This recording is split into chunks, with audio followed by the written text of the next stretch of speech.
Vamos dar início aqui à nossa segunda noite de Innate Space, né? Assim, obrigado pela presença de todos. A gente está ficando cada vez com um evento melhor, né? Porque está reverberando ali o evento nas redes ali do Web Summit. Essa noite a gente está dedicado à saúde, então a gente vai começar com uma palestra do meu querido Fernando Arbache, meu professor do MIT. Há um ano atrás, foi exatamente no Web Summit do ano anterior, a gente se conheceu pessoalmente, né, porque eu fiz o MIT, as aulas com ele eram remotas, e aí a gente se conheceu há um ano atrás, e agora, um ano depois, a gente está fazendo um evento juntos. Foi um ano tão intenso que parece que já foram 15 anos que a gente se conhece, né? E muita coisa aconteceu nisso. Para mim é um prazer imenso tê-lo aqui hoje. Eu sei que é um conteúdo muito relevante. Ele vai falar de inteligência artificial na saúde. E aí, como a gente escolheu a saúde como a temática do dia, eu acho que tem tudo a ver. Eu acho que todo mundo que está aqui nessa pauta precisa saber um pouquinho. Tá?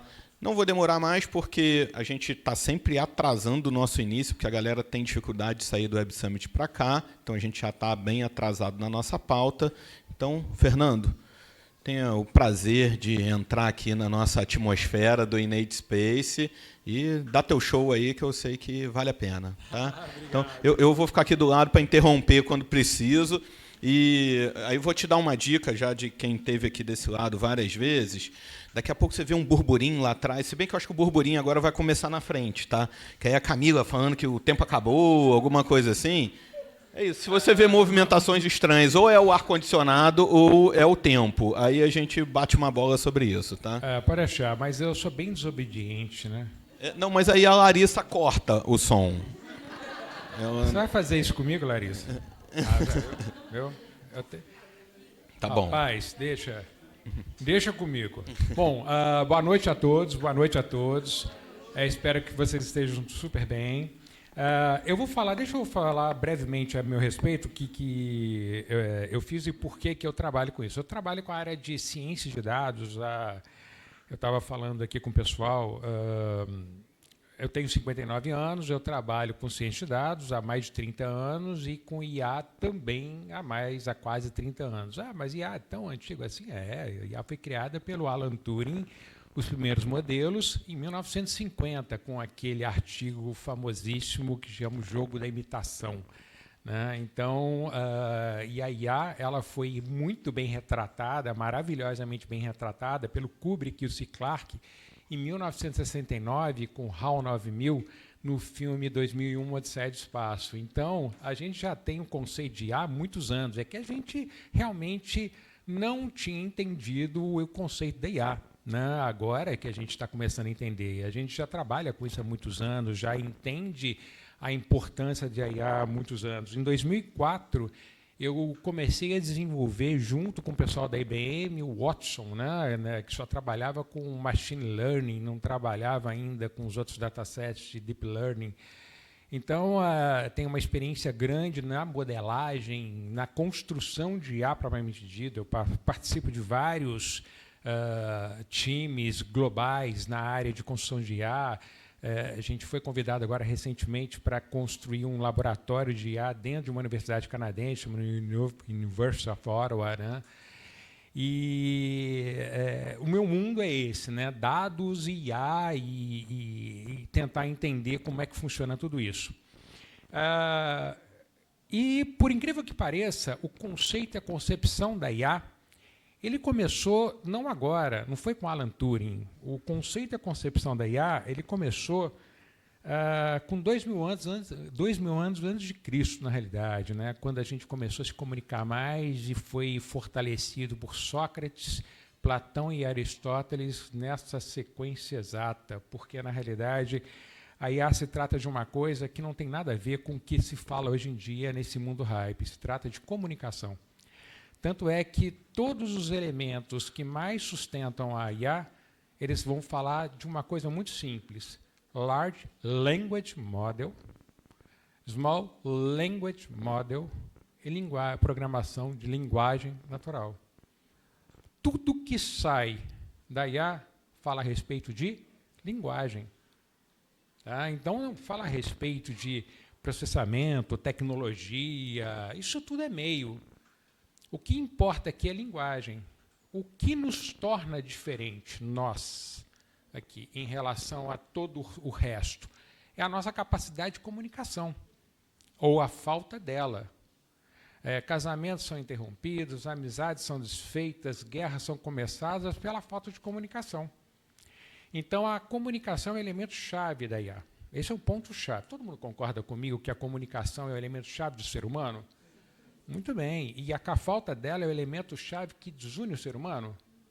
Muito bem. E por que a linguagem ela é tão difícil? Porque a adaptação da linguagem está muito associada à nossa construção como seres humanos. A gente vem, ao longo da vida, construindo uma linguagem, a nossa personalidade, a gente vai criando a nossa identidade, e aí a minha forma é diferente de falar da outra pessoa. Então, você tem a semântica.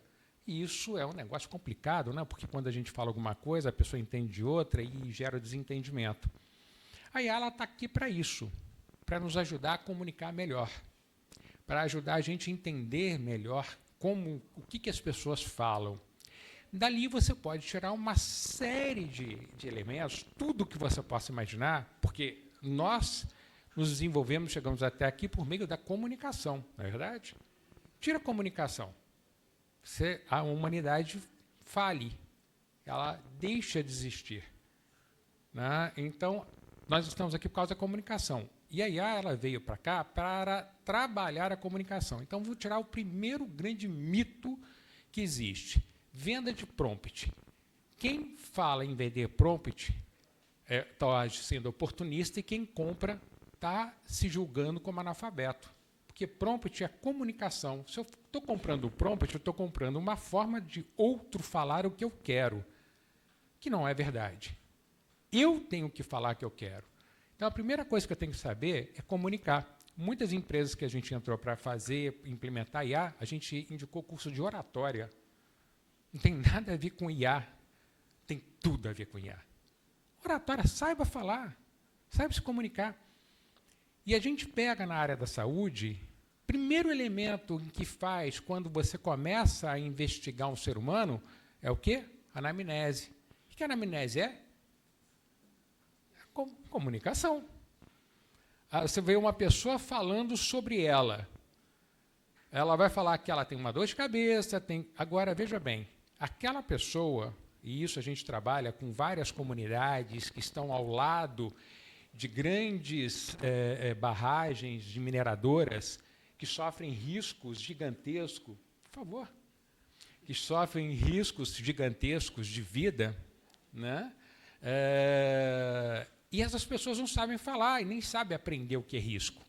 A gente ensina ela por meio de comunicação. A gente criou um projeto que chama-se Bot Amigo, né, que é para o WhatsApp. Então, todos os dias ela acorda, fala assim, oi, seu José, como é que o senhor está? E ele fala, oh, estou bem, seja abençoado o seu dia. Ah, muito obrigado, você também.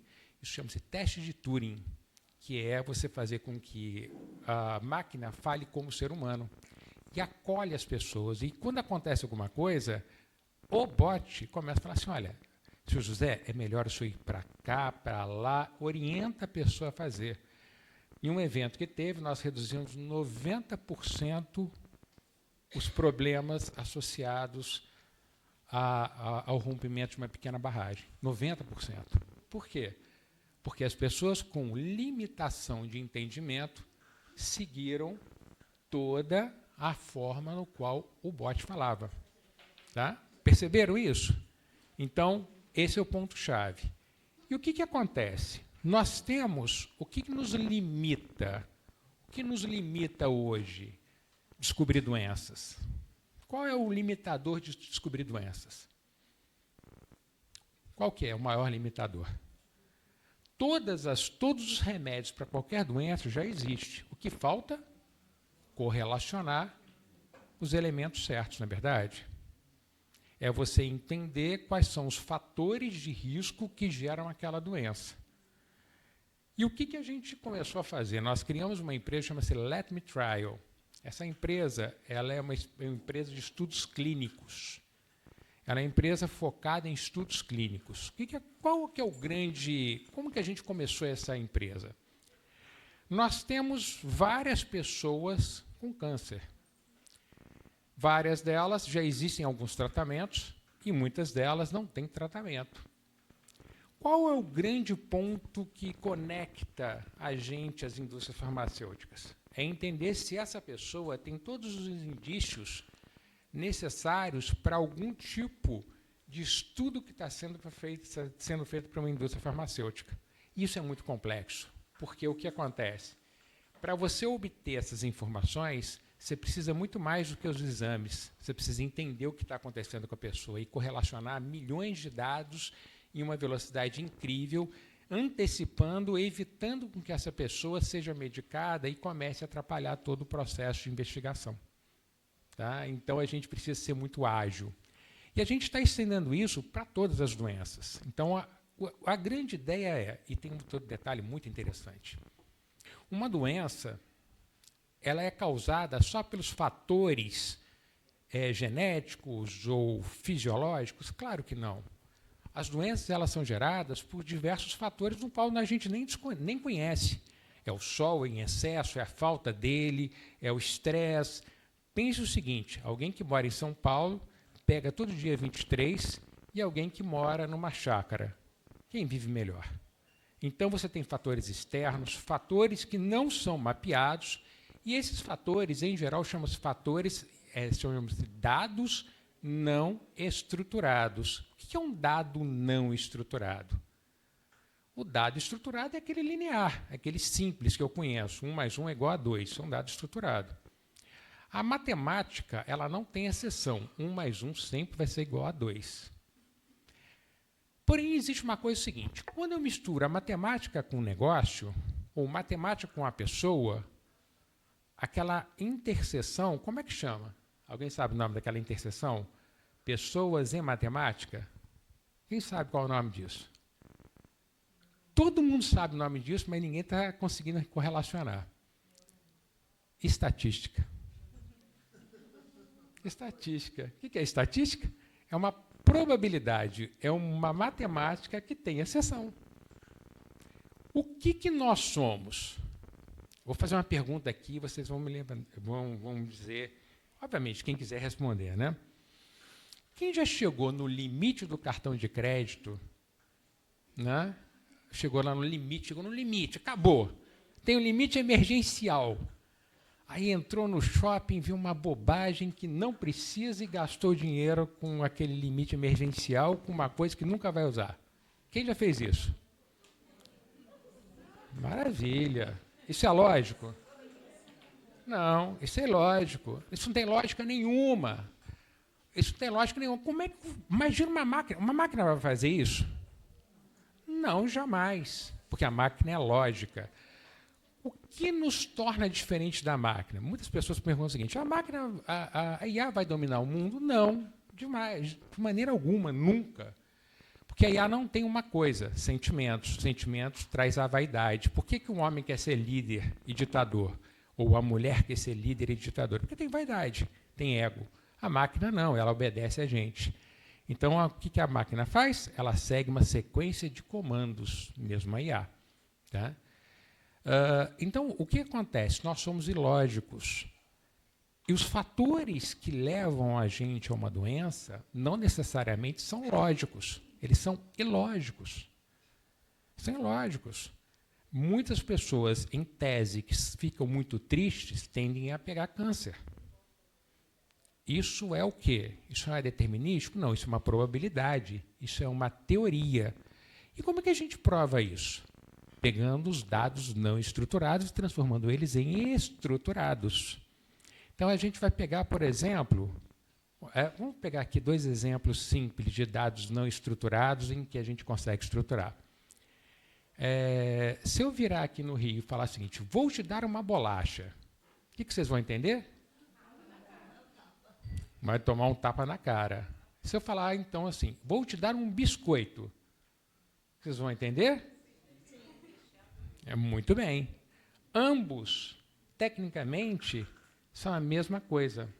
Isso é você transformar a fala em variável estruturada. Tá? Então, quando você trabalha, isso chama-se dicionário léxico, que é toda a anatomia da fala. Então, quando você começa a descobrir a fala humana, você começa a descobrir variáveis que estão escondidas e que podem ser fatores de risco para uma doença. Então, quando a gente começa a transformar, entender os fatores léxicos, a gente começa a construir um negócio que chama-se dicionário ontológico. Sabe o que é dicionário ontológico? São os conceitos que vão estar relacionados à diversidade de falas que dizem a mesma coisa. Com isso, eu consigo transformar a fala, um texto, em matemática. E quando eu transformo em matemática, eu consigo calcular a probabilidade daquela fala trazer uma doença. E a gente está conseguindo comprovar isso matematicamente, que os fatores que levam ao risco estão associados a diversos outros elementos, além dos fatores fisiológicos. Existe uma coisa que está crescendo muito, que é doença da nossa saúde mental. Quando você imagina o seguinte, uma pessoa morando na beira do rio, fazendo todo dia a mesma coisa, vivendo uma vida sem problema, sem conta para pagar, ela vai ter alguma doença de saúde mental? Não. Não. A doença de saúde mental é um fator que está embutido na nossa rotina.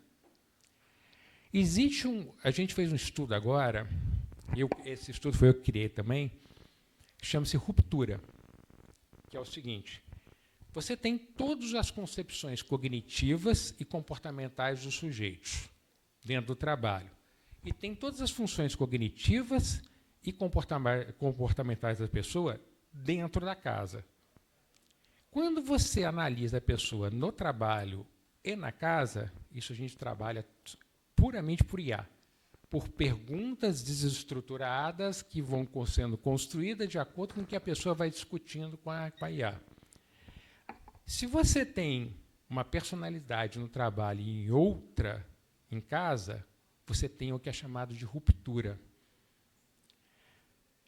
A pessoa com ruptura, ela tem 98% de chance de ter burnout. Probabilidade, tá? Nós mapeamos isso em diversas empresas. As pessoas que agem de uma forma dentro da empresa e agem de outra forma dentro de casa, ela está fingindo um ator que ele não existe para poder sobreviver na empresa. E qual é o fator disso? Estresse. O que estresse leva? A doenças mentais. Tá?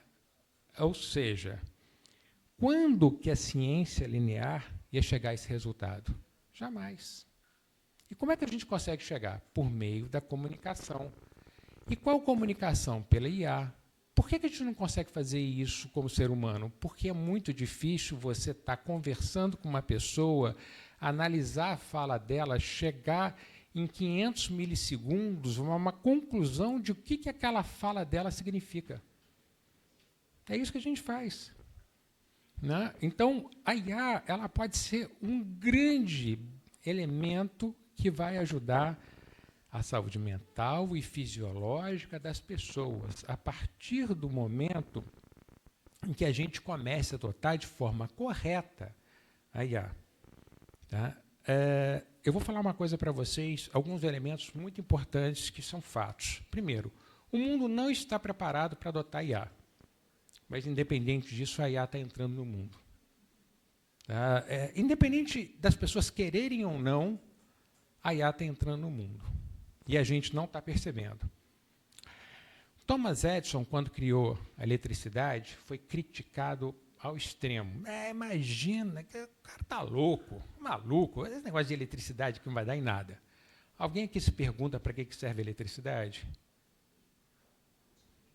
Não vive sem.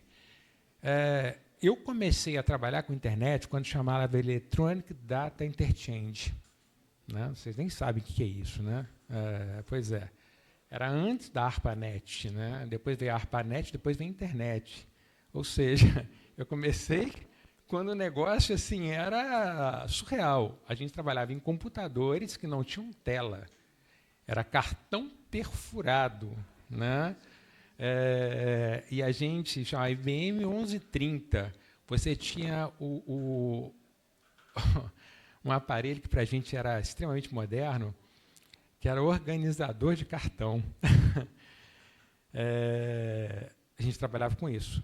Quando chegou na década de 90, as pessoas, internet, negócio de bobagem, não sei o quê. E agora? Quem que vive sem internet?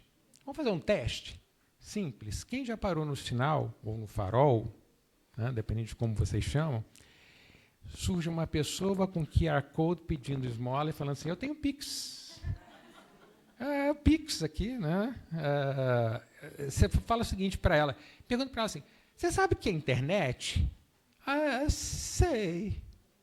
Não importa, porque aquilo virou onipresente. A IA está virando onipresente na vida de todo mundo. Nós abrimos, a cada ciclo, a gente abre uma janela de oportunidade. São ciclos, tá? Veio a janela de oportunidade da Revolução Industrial, da eletricidade, do Fordismo, da internet, e muita gente nunca pegou carona nesses momentos. Chegou a época agora da IA. A IA ela tem um fator muito interessante, que ela está fazendo um ponto de inflexão em 2025, ou seja, este ano. Em 2026, a IA vai triplicar a capacidade de inteligência dela, e dali por diante.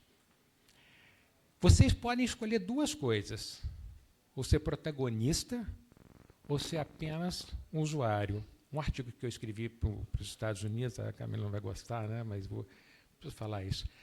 Eu escrevi que o artigo diferente. Falei assim, você pode ser um protagonista ou uma marionete. A escolha é sua. Se você escolher ser marionete, ou seja, ser passivo, você vai ser muito bem gerenciado. Você não vai sentir dor nenhuma, você vai ficar feliz lá. Mas nunca vai chegar ao topo. E assim são as empresas também. Tá? Você tem várias empresas que estavam exatamente fazendo aquilo que era no momento e que quebraram. A IA para a saúde é um elemento fundamental. Fundamental. Para que a gente possa... Vamos dar um exemplo maravilhoso aqui. Esse exemplo eu acho excelente, porque é um exemplo pesquisado e determinístico. Novos médicos formados em universidades de quinta linha. Tá? Eles, de fato, conseguem identificar alguma doença em alguém? Você chega no pronto-socorro, aquele médico que teve aula, eu fiquei abismado quando a gente fez essa pesquisa, existem cursos de medicina por teleaula, né? Por à distância. Vocês sabiam disso? Pega um sujeito desse e fala o seguinte, você está seguindo os protocolos do CDISC? Protocolos do CDISC? O que é isso? CDISC é o Sistema Universal de Protocolos Médicos. É uma organização que organizou tudo, organização óbvio que vai organizar, né? Que coisa bobagem, né? Todos os possíveis protocolos que são necessários para que a gente siga para evitar algum erro médico. Tá? Pergunta para essas pessoas se eles sabem que é um protocolo. E quantas pessoas já tiveram AVC estão sequeladas porque essas pessoas não identificaram isso? E qual o impacto econômico que isso existe? Então vamos chegar aqui a um ponto crítico. Qual é o recurso mais escasso atualmente? Não é. Não é.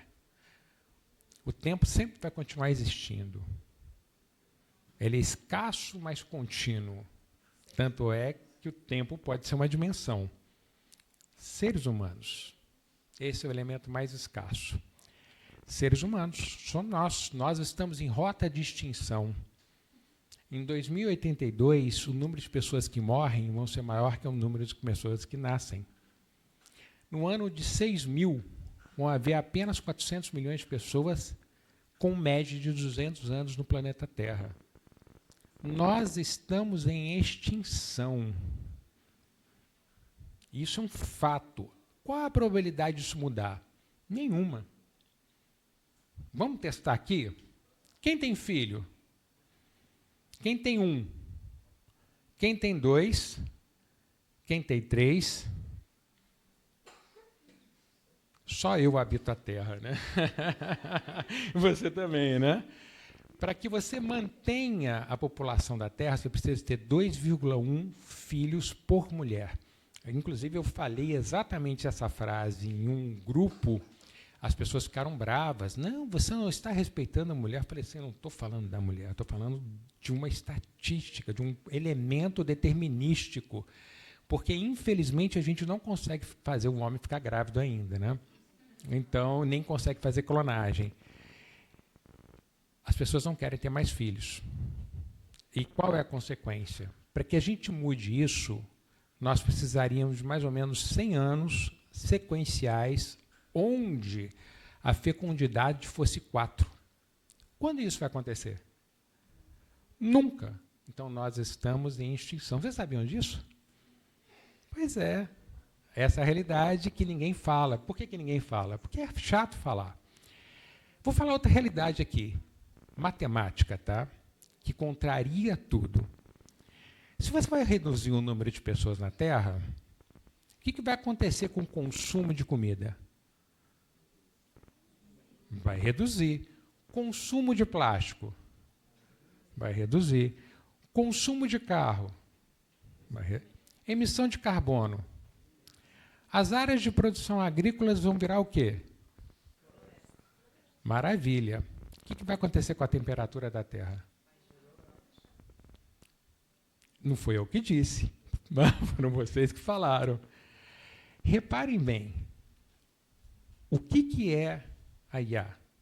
Conexão de dados impensáveis.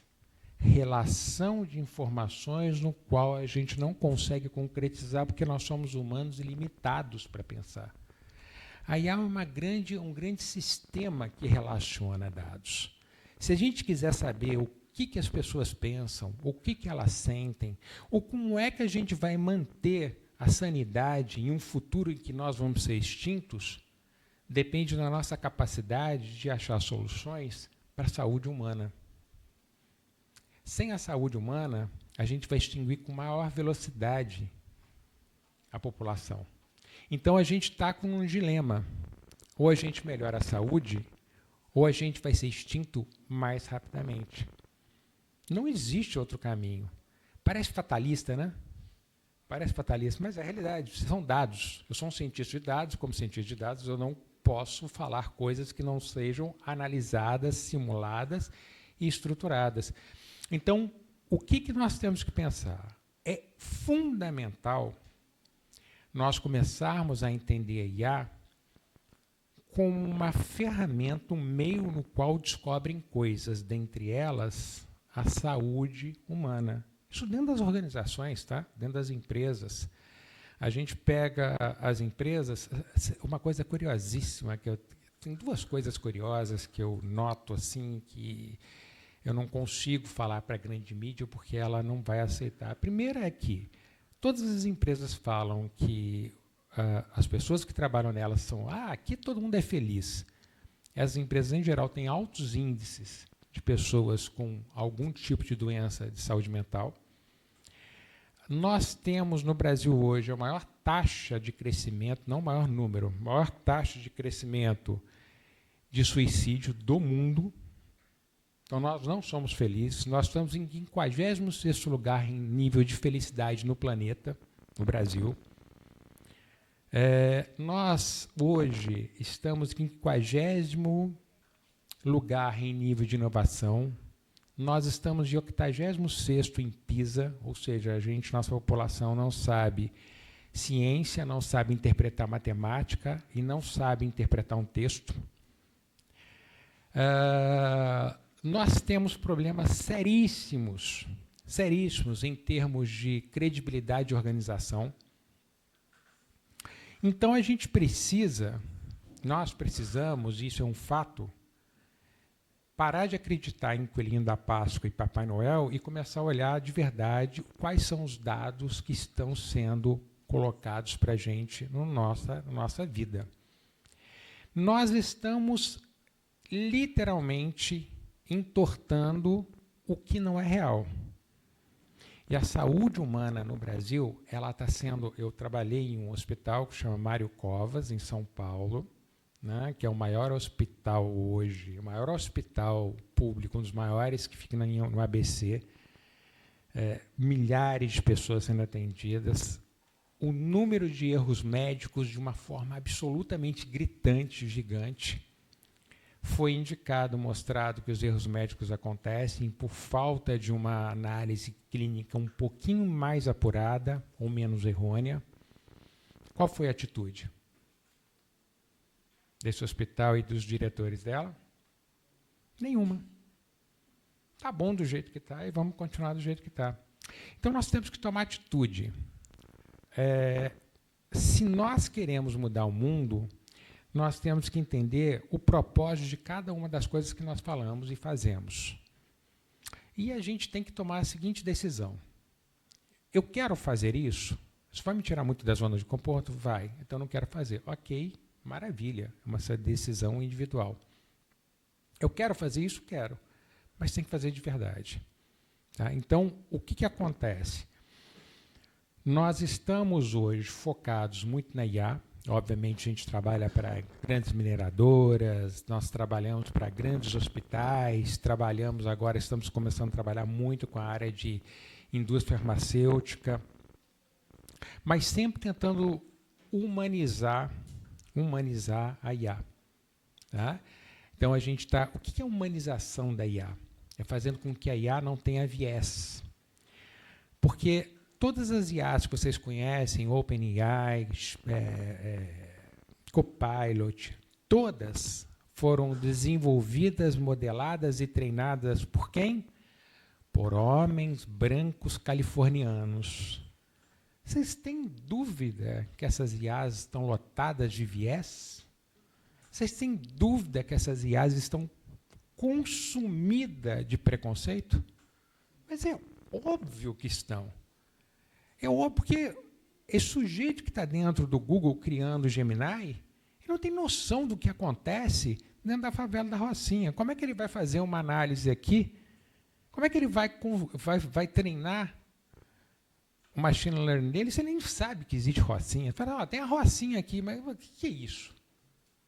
Vamos falar as nossas verdades. Por isso que nós construímos a primeira LLM brasileira. Na realidade, eu construí. Nós correlacionamos 185 bilhões de análises semânticas. Só para vocês terem uma ideia, o OpenAI tem 1 trilhão. Eu fiz isso praticamente sozinho, tá? Sem dinheiro, sem founder, sem investimento, fiz isso na raça e na loucura. Hoje a gente tem uma empresa. Então, nós hoje recebemos o quê? A ISO 42000. Nós somos a primeira do Brasil a receber a ISO 42000, uma das primeiras do mundo, que é a ISO da IA. Por quê? Porque a gente conseguiu um feito muito diferente, que é criar uma LLM brasileira com sotaque brasileiro, com português PTBR. E a gente está se aprofundando na concepção da saúde humana e da... Está na hora? Porque eu queria deixar o pessoal fazer perguntas. Não, porque eu acho que é legal o pessoal fazer perguntas, questionamentos. Você podia vir aqui para a gente poder discutir também. Né? Ele falou só por educação, Camila. Não era para você levantar. Não, vem, por favor. Gente, para quem não conhece, a gente fica se estressando assim o tempo inteiro. Ele morre de ciúme, não posso ter um palquinho que ele quer falar, e é sempre assim, sempre assim. O que eu falei para vocês? Qual é uma das coisas mais importantes na humanidade? Comunicação. Então eu quero ver se vocês realmente vão serem seres evolutivos. O que se comunicam. Eu queria escutar de vocês sobre tudo isso que a gente colocou.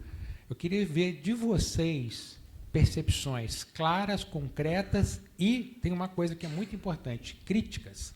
Fiquem à vontade para fazer críticas, porque crítica é um presente, né? Porque quando a gente recebe, a gente sabe que a gente falhou e sabe onde melhorar. O problema é quando a gente não recebe, né? Então, eu queria que vocês me dissessem, o que eu falei faz sentido? Faz sentido, Camila? Faz sentido. Eu fiquei questionando ali se fatores externos podem mudar a rota da extinção humana. Algum fator externo pode ser um outlier, alguma coisa que a gente não está enxergando, já que você é a pessoa da estatística e das probabilidades. Você vê, dentro desse contexto, alguma possibilidade? Tudo é possível. Eu estava esperando você falar isso. Tudo é absolutamente possível. Inclusive nada. Inclusive nada. Né? O problema é o intervalo de confiança que você chega para fazer esse impossível acontecer, que é muito baixo. É quase que ganhar uma Mega Sena, né, sozinho, acumulada no final do ano. Então, assim, a probabilidade é muito baixa. Então, vai acontecer? Eu não tenho como estatisticamente, não. Não. Estatisticamente existe uma probabilidade. Depende do que lado do copo que você olha, né? A questão é que ela é muito baixa, né? A gente, como eu falei para você, a matemática não tem exceção, a estatística tem. Então, essa exceção vai depender muito da gente, de nós nos movermos em prol. Se vocês me perguntarem o seguinte, Fernando, me fala a sua opinião, se o ser humano vai estar em extinção. Eu vou afirmar a minha opinião que sim. Mas a gente tem aí 6 mil anos, mais 6 mil anos não, são na realidade 4 mil anos, um pouco menos de 4 mil anos, para chegar a esse limite, né? Então, a gente pode fazer muita coisa. Dentro desse tempo? Dentro desse tempo. Eu estava participando, inclusive, filho, eu ia pegar esse gancho filho? E falar uma provocação a respeito disso, porque muito do hype ali de SXSW é dizer sobre estabelecimento de novos materiais e novas funções que esses novos materiais podem fazer e o avanço da tecnologia na aceleração daquilo que a gente conhece hoje como medicamento, como reprodução, como energia, que são alguns dos pilares, né, que a gente utiliza como premissa para chegar à conclusão de que a humanidade pode estar extinta. Como é que você vê isso? Um pouco de hype? Existe muita coisa hype, né? Você fala, o que acontece é o seguinte, vamos aos fatos fisiológicos. O que faz o humano morrer? Em geral, não são necessariamente as doenças dele, mas um dos fatores que a gente não conseguiu resolver ainda é a nossa estrutura óssea. Ele não consegue resistir ao envelhecimento. Inflamação. A própria estrutura óssea ela vai se degenerando e você não consegue sustentar seu próprio corpo, né, que é toda a nossa estrutura. Isso é um fator aqui muito importante. O que vai fazer nós mudarmos a direção ou melhorarmos essa direção é você evitar que as pessoas morram de doenças que são altamente controláveis. Esse é o ponto-chave. É você empurrar essa relação de 2082 que está aqui para frente. Tá? Ou seja, traduzindo, aumentar a expectativa de vida. E aumentar a expectativa de vida depende de várias coisas. Depende de remédios, mas também depende da forma que eu me relaciono com o mundo. Né? Como eu me relaciono com o mundo? Como eu me relaciono no meu trabalho? Eu faço o que eu gosto? Não, eu odeio, mas eu preciso pagar boleto. Essa é uma pessoa que vai morrer cedo. Tá? Então, assim, não é só o remédio. É o que a pessoa, o que ela é, o que ela pretende, qual é o propósito dela. Se você perguntar para as pessoas qual é o seu propósito de vida, as pessoas não sabem falar. Elas não sabem falar. Então, isso é abstração. Então, por isso que a gente volta lá para Aristóteles, que a gente tem que buscar o seguinte, o que eu quero da minha vida? Eu quero ser feliz e nada mais, não quero inventar nada, não quero deixar nenhum marco, não quero deixar nada, absolutamente nada, eu quero só viver. E está certo. Não existe certo ou errado. Existe propósito. E vocês se perguntam diariamente qual é o propósito de vocês? E vocês seguem ele de forma absolutamente rigorosa? Porque eu sigo, e eu me dou mal o tempo todo por causa disso. Né? Eu entro pelo cano... eu vou dar um exemplo clássico aqui. Eu fiz parte da investigação de qual era a melhor caça para a Força Aérea Brasileira. Isso antes de 2010. A gente foi em vários lugares, né? E a gente elegeu o Gripen, naquela época, para poder dizer o seguinte: ele foi a melhor caça, chama FX2. Se vocês colocarem FX2 Arbache, vocês vão ver os milhares de artigos que eu coloquei detonando a decisão do governo, na época, que escolheu o Rafale francês unicamente por corrupção. E só eu tive coragem de falar. Adivinha o que aconteceu com a minha vida?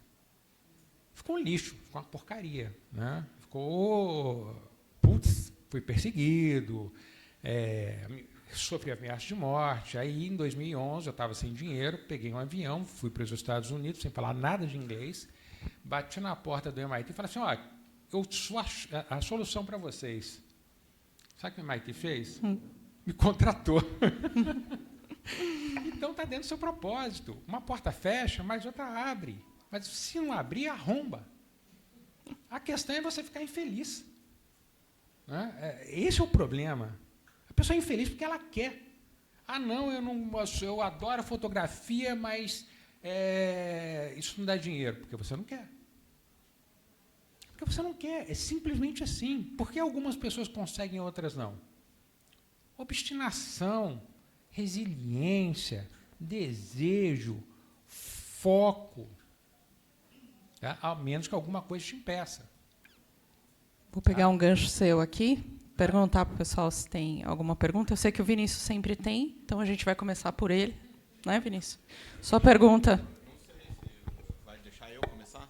Pode começar, por favor. Não, assim, eu queria aterrissar o tema da inteligência artificial, para a gente também não ficar um negócio de autoajuda, né? Uhum.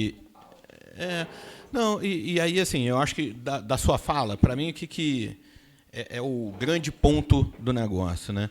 É você saber o ambiente que você está. E aí a gente vê muito, a gente conversa sobre isso, todo mundo fala ali, a inteligência artificial no hemisfério sul não existe, o hemisfério sul está ficando para trás na inteligência artificial, está ficando bipolarizado com Estados Unidos e China. E aí você vem com essa questão da internet, da inteligência artificial brasileira. E aí, assim, na prática, aqui para a gente, eu acho que o que todo mundo está pensando é assim, como é que eu crio o meu ecossistema de inteligência artificial? Né? Assim, eu vou dar o case da Icons ali. Né? Assim, a gente tem grandes clientes nossos aqui, que eu posso falar o nome dos clientes que estão aqui?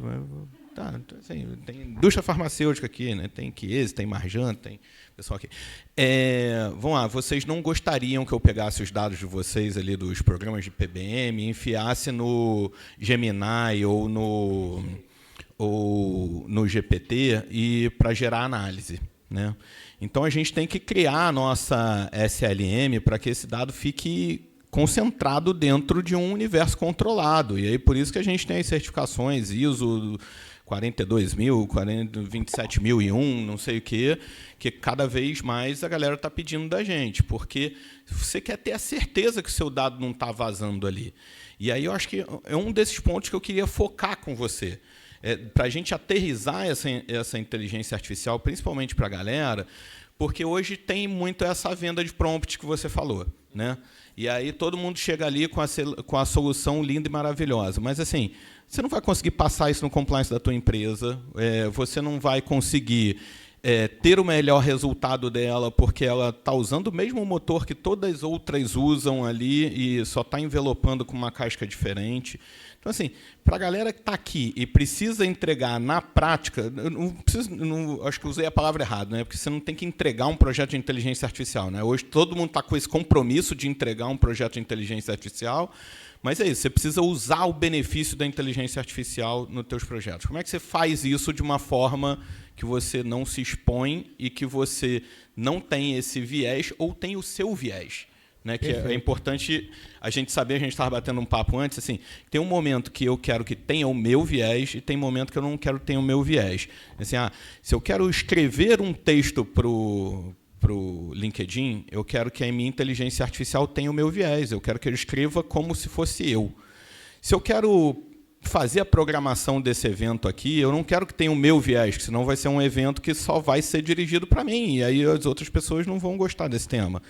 Então, falei um monte de assunto, mas é para aterrissar. Deixa só para separar para vocês, existem duas coisas importantes, chamam-se LLM e SLM. LLM é Large Language Model e SLM é Small Language Model. Há muitos anos, eu venho defendendo o Small Language Model. Inclusive, quando eu falei isso há uns 10 anos atrás, o pessoal me falou, você é maluco, né? E hoje é o que faz. O que acontece de diferença? O SLM ele vai trabalhar unicamente o seu escopo de negócio. E hoje você não tem nenhuma IA no mercado, tirando a nossa. Eu não estou fazendo venda, não, tá? Só estou falando da realidade. Tirando a nossa, nós somos uma das poucas, raras empresas hoje no mercado a trabalhar IA para o B2B. Então, a gente cria um dicionário ontológico para aquela empresa, um dicionário léxico para aquela empresa, um deep learning para aquela empresa e, finalmente, um SLM para aquela empresa. Então, aquela empresa, quando ela só vai ter os dados construídos dentro da sua SLM, dentro dos seus servidores, ela não sai para o mundo, ela não vira uma LLM. Uma LLM, ela, por exemplo, de uma OpenAI, ela aprende com qualquer tipo de mídia, sem nenhum tipo de curadoria. Todos os nossos conhecimentos que a gente coloca dentro de uma SLM vêm de journal indexado, da área médica, vem de vários journals indexados. Então, eu pego um artigo científico que já tem a hipótese 0, hipótese 1, já tem a inferência estatística, hipótese comprovada, e aí eu consigo não reinventar a roda. Eu coloquei em todas as IAs, eu comecei a colocar conceitos de estatística, todas, Gemini, eles misturavam inferência com hipótese, porque eles não são preparados para isso. Agora, por exemplo, se uma pessoa leiga pergunta isso, ela mistura onde é que está a inferência e a hipótese, a pessoa vai pegar e copiar e colar aquilo lá. Esse cuidado a SLM tem. É o cuidado de ter a curadoria. E tem uma última coisa importante. O Deep Learning é quando você pega lá e começa a criar as primeiras linhas de neurônios. A segunda linha de neurônio tem um nome específico que se chama camada oculta, porque você não sabe o que ela processou. Quando chega no Deep Learning, você não sabe mais como ele toma decisão. Então, você se perde um pouco. Se ele não for muito bem treinado com Machine Learning, a minha rede neural vai ser louca. É o que está acontecendo hoje com todas as IAs de mercado. Vai ser louca. E as pessoas estão consumindo IAs que dizem coisas completamente erradas. Um exemplo, o Gemini falou que o Clayton Christensen, que escreveu um livro em 1997, Clayton Christensen é o criador da inovação disruptiva, disse que estava no livro dele sobre o rompimento da bolha da Nasdaq em 2001. É completamente impossível isso, só se ele fosse vidente. Né? Falou que ele contou a história. Ou seja, segundo Clayton Christensen, o rompimento da bolha na Nasdaq... Peraí, mas ele escreveu esse livro em 97. Né? Então, a SLM é feita para a indústria, escopada para a indústria e com o viés da indústria. Então, eu não erro. A menos que eu queira. Eu tenho um controle sobre ela. Tá? Não sei se eu respondi a sua pergunta. Um ambiente mais controlado, né, no final do dia, com o objetivo da gente tentar também não ter um vazamento de informação. Acho que aterrissando um pouco mais, toda vez que a gente tem um colaborador, ele tem uma responsabilidade sobre esses dados, né? Essas pessoas têm que assinar termos, têm que passar por todo um processo de compliance para evitar justamente que dados que a gente não queiram, que sejam dados públicos, né, acabem sendo divididos com o IA, e onde a gente vê também muitos vazamentos de informação num contexto corporativo, dentro das empresas também. Como evitar que o seu colaborador use o GPT para te fazer uma apresentação, para expor uma ideia, um fornecedor seu. Então, é algo que a gente tem que estar bem atento e cuidar muito dessas informações. A gente fez um algoritmo que, quando a pessoa coloca um prompt pronto, ele fala assim, querido, esse prompt aqui eu não vou te responder. Construa o seu próprio prompt. Né? E aí a pessoa é forçada a escrever da forma que ela pensa. Aí é mais legítimo e você retorna informações mais legítimas para a pessoa, inclusive ela ensinando a falar. Vamos abrir, porque eu queria saber se o pessoal tem alguma pergunta, sem ser o Vinícius. Lá atrás a gente tem uma pergunta. Ô Vinícius, isso é censura, viu? Não, senão só ele fala, gente. Você viu? Acabou de ser censurado agora. Porque ela falou assim, vamos perguntar sem ser o Vinícius. Ele faz monopólio. Boa noite. Pensando um pouco no aspecto crítico, eu tenho lido e visto muito sobre os novos estudantes e formandos em medicina utilizando muito essa ferramenta para o aprendizado em si, para a sua formação. Você estima que isso é uma projeção negativa? Pode ter resultados? Eu, enquanto usuária de sistema de saúde, seja ele público ou privado, eu fico um pouco preocupada com essas abordagens que a gente tem visto. E aí, levando um pouco para o que você falou agora, que tem qualidades de inteligência, né, a gente pode levar em consideração que esperar que esses possíveis futuros médicos busquem melhores ou piores tecnologias, ou a gente fica um pouco inseguro em relação a essas informações? Então, tudo que existe no mundo, você tem que ter um negócio de análise crítica. Né? Tudo que você escuta, você tem que falar o seguinte, será? Né? Se você utilizar o ChatGPT, que eu acho que é o mais eficiente para mim, de todos, tá? Que é o mais utilizado, porém o mais eficiente. ChatGPT, mas tiver análise crítica, o que ele escreveu, você olhar e ler e criticar, você consegue conduzir o ChatGPT a fazer uma resposta coerente e correta. Mas, para isso, você precisa ter minimamente algum conhecimento sobre do que aquilo você está falando. Então, não adianta você usar uma AI sem conhecimento nenhum, a não ser você faça um conceito, chama-se Baby Steps, né, que é fazendo perguntas muito simples, e você vai aprendendo exatamente até conseguir o resultado. Então, chama Baby Steps. Então, assim, a gente consegue fazer isso com Gemini, OpenAI, com Copilot. Tem suas limitações, tá? Mas dá para se fazer. Então, assim, não precisa descartar nada. É apenas gerar a consciência da pessoa que ela precisa entender que nem sempre o que ela lê é verdadeiro. Ela tem que, não é porque aquilo chama-se IA que, de fato, ele tem uma inteligência real, humana, porque tem inteligência humana e inteligência artificial. Então, a gente tem que saber ter análise crítica. E o grande problema hoje das pessoas é o PISA. O PISA, você tem um problema. As pessoas elas são analfabetas funcionais, uma grande maioria. Então, ela lê e não entende. Como foi escrito por uma inteligência artificial? Maravilha. Não errou. Está certo. Então, a gente precisa também melhorar muito a nossa capacidade de qualidade educacional. A gente tem mais uma perguntinha aqui, e aí eu vou fechar para a gente poder seguir a nossa programação, o nosso painel. Poderíamos ficar horas e horas aqui, realmente um prazer, mas o Vinícius fica bravo comigo toda vez que a gente atrasa o nosso horário. Fê. Ô Vinícius, você está cortando meu barato também? Fernando, eu tinha milhares de perguntas, mas, na verdade, eu queria primeiro te parabenizar. Primeiro pelo seu nome, que é maravilhoso, e pela sua... Né, viva o povo brasileiro. Né, eu acho que você foi brilhante, mostrou para nós que a gente tem competência, tem cérebro para pensar isso. Então, eu queria te parabenizar e pedir uma salva de palmas para ele, que ele merece. Né?